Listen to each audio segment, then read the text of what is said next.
Un monstre a soudainement surgi d'un cercueil, attaquant violemment les ouvriers du chantier. En quelques minutes, tous furent massacrés. Ce monstre, c'était Collins, enterré vivant par sa fiancée il y a 2 siècles. Lors de la cérémonie d'adieu, la jeune femme lui avait laissé un cadeau très particulier avant de refermer lentement le couvercle du cercueil.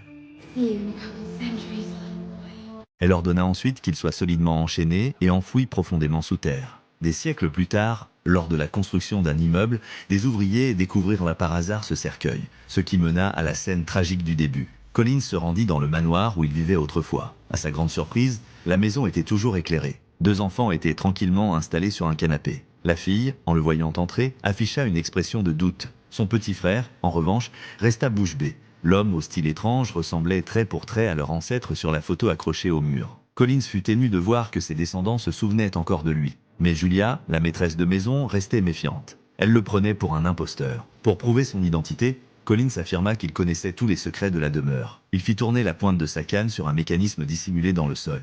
Une fresque murale commença à se déplacer, la cheminée recula lentement, révélant un passage secret menant au sous-sol.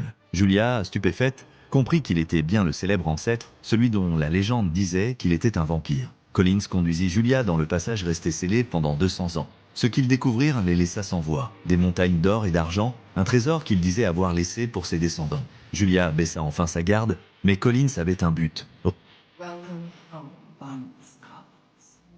Retrouver la sorcière qu'il avait maudite et se venger. Pendant ce temps, la nouvelle du carnage sur le chantier se répandait. Une femme au visage sombre se tenait à l'écart. C'était Angélique, la sorcière qui avait maudit Collins. En apprenant sa libération, elle se précipita au manoir Collins. Sans même prêter attention au majordome, elle entra sans autorisation. Collins sentit le danger. Une visite de la sorcière n'annonçait rien de bon.